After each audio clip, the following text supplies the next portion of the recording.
Man here. Y'all know how I get down. We talking boxing, man. So we heard today that we seen Eddie Hearn rolling out some of the inaugural fights for this DAZN app, and it's going down in Chicago. And one of the fights that was announced on this, I think it's going to be the co-main event, and that is Jerrell Big Baby Miller versus Tomasz Adamek. Now, first off, man, I know a lot of people gonna say right off the back, this is a crap fight, this is a bum fight.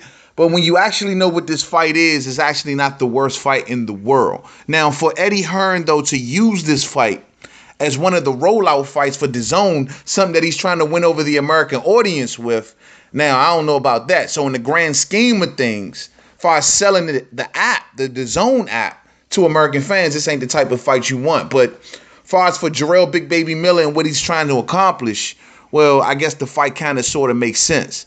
Now, first off, we heard earlier, this month, we thought that Jerrell Big Baby Miller was going to go off and fight Kubrat Pulev. However, that fight fell apart because Kubrat Pulev's people, the promoter who wants to hopefully promote Kubrat Pulev in the future, they won the purse bid. Kubrat Pulev's actual promoter, Sauerland Promotions, they didn't even win it. But however, Sauerland Promotions and Kubrat Pulev ain't seeing eye to eye on a lot of issues, and I think Kubrat Pulev is like on his last fight with them. So Epic Sports Promotions, they are looking to pull Kubrat Pulev. So they're the ones that won the purse bid. And they were going to bring that fight to Bulgaria. And the reason that they were going to bring that fight to Bulgaria is because they basically couldn't get HBO to back it here in America. Now, they couldn't find a network for Jerrell Big Baby Miller and Pulev. HBO wasn't trying to show it. So they looked, hey, let's go over to Bulgaria where Pulev is a star, and this will make sense. However, Jerrell Big Baby Miller ain't feeling that, and I kind of understand where he's coming from, but he ain't feeling that. He ain't trying to go into the dude's backyard. He think that he won't get a fair shake over there, so he decided to pull out of that fight. That's the same exact reason prior to that, Dillian White also pulled out of a fight with Kubrat Pulev for the same reason. But anyway, so, Jerrell Big Baby turns down that fight, and that fight would have put him in a real good position because if he would have defeated Kubrat Pulev, he would have been the mandatory to Anthony Joshua. It would have just made sense. Also for Dillian White also. But, he turned that opportunity down, and he's choosing to fight Adamek. And Adamek right now, he's an older fighter. He's 41 years old. Best years are behind him. Gave us a lot of memorable fights, and we'll get to Adamek because I got a lot of respect for Adamek. But, it's just not what he used to be. So it didn't make sense to a lot of fans. But clearly, Jerrell Big Baby Miller told us back then when he denied the Kubrat Pulev fight is that his eyes now was on the Frez Oquendo versus Manuel Cha winner. Manuel Cha is the WBA regular title holder at heavyweight, and it's said that once the winner of that fight happens or comes out, that the WBA is going to give them 90 days to make a fight with Jerrell Big Baby Miller. You know what I'm saying? They got to fight Jerrell Big Baby Miller basically within 90 days. So Jerrell Big Baby Miller is trying to get him a title shot. And so this is just a stay busy fight, if you will, and just until that title shot can come. And so when you think of it in those terms, I guess for Jerrell Miller and what he's trying to accomplish, it kind of sort of semi makes sense. You know what I mean? But we'll get back to him. Now, as for Tomasz Adamek, man, memorable fighter. If some may even say possible Hall of Fame, maybe possible. Some maybe say, I don't know. It's going to be interesting. But two-division champion, man, former cruiserweight lineal champion, been in there with everybody and their mamas. You know what I'm saying? Everybody from Chris Arreola to Vitaly Klitschko.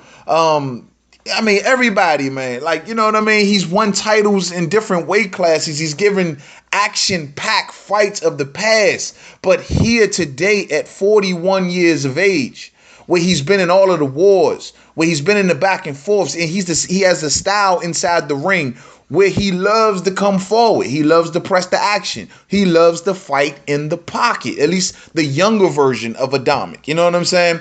And, he's always been a memorable fighter. And I got a lot of respect for Adamek because he never backed down from a fight, including this one. And who knows, man? Who knows? Who just knows? Because he still incorporates the same style as he did when he was younger, getting to the pockets, like to get into the back and forths. But his defenses have never been A1 by far. He always gets touched, staying in the pocket, coming forward like he do. He gets hit with the jab very consistently.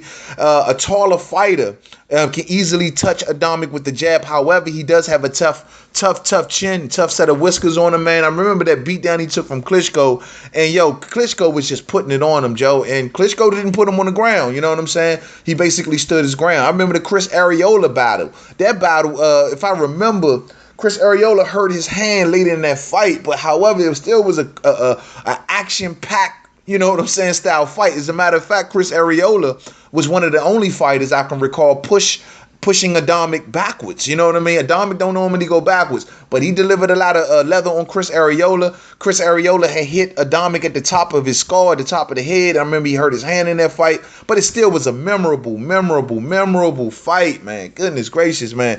I mean, just every fight that I recall seeing Adamek in, even in his losses to fighters like Spilka, whom, you know, we remember Deontay Wilder, man, knocked that man into like 1975, you know what I'm saying? But I remember when he took that loss to Artur Spilka, that was still a tough fight. I mean, he still fought his ass off, you know what I'm saying? Even the loss to Eric Molina, he fought his ass off. Now, the thing is in his later age, his intensity ain't what it normally used to be. And on top of that, he takes off for much longer periods of a fight. But those are just all classic signs of aging in Adamek, you know, and given the type of fights that he's fighting, the weight that he fights at, you know what I'm saying?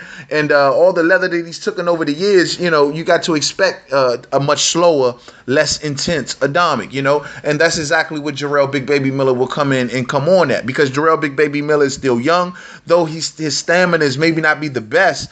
You know, and I see he's definitely gained a lot of the weight back that he lost in the past, you know, and he's talking about cheeseburgers and all of this stuff at the press conferences. So, you know, Jerrell Big Baby Miller's stamina is not all that, but yet, you know, he can lay his weight down on Adamek and weigh him down a little more earlier like he likes to do. We know Jerrell Miller likes to fight close quarters inside the pocket.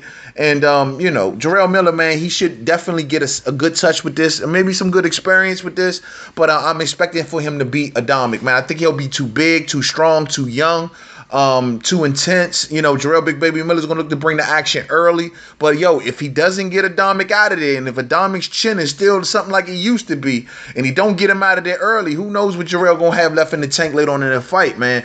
And you know, Adamek fights for the entire fight. You can say whatever you want, you know, he's less intense and he gets hit. Yeah, that's true.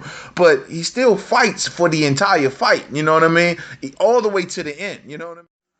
But Adamek is coming off 3 good victories, man. You know, he has 3 straight victories ever since the last time he stepped up. And the last time he really stepped up was against Eric Molina, and he took an L in that fight. He got knocked out in that fight, man. But however, since then, man, actually he's got 3 straight wins over lower tier opposition, but enough to get his confidence back and to show you that Adamek can still kick ass at 41 years of age, man. So, you know what I mean? You know, but I remember, man, all of his fights. When I look through his resume, man, I remember these fights, Joe. The Chris Arreola fight, the Andrew Galata fight, the Jonathan Banks fight, the Steve Cunningham fight. The Steve Cunningham fight was one hell of a fight, man. Yo, man, that was one hell of a fight. Cunningham got knocked down a couple times in that fight. Man, the back and forth that them two were having, it's just that Cunningham didn't have the power, man. But however, Adamek was the much more stronger fighter, and he was sitting down on his punches.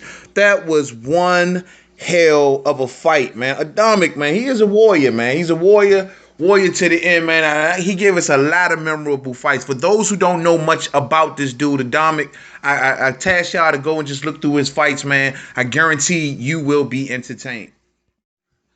And, you know, as we know, Jerrell Miller's coming off that victory with Johan Duhaupas. And that was a tough fight to watch. You know, a lot of Jerrell Miller's fights are tough to watch, man. He's slow. He's just looking to fight you, get on you and lay on you and try to impose his size on you and wear you down until you just can't take no more. You know what I'm saying?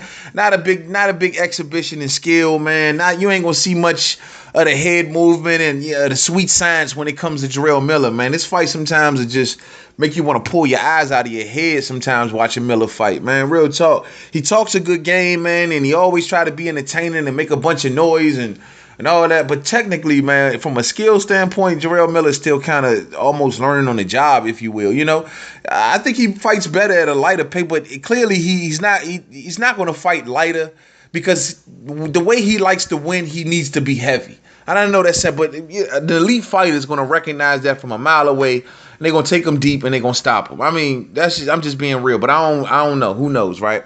To the next video, man.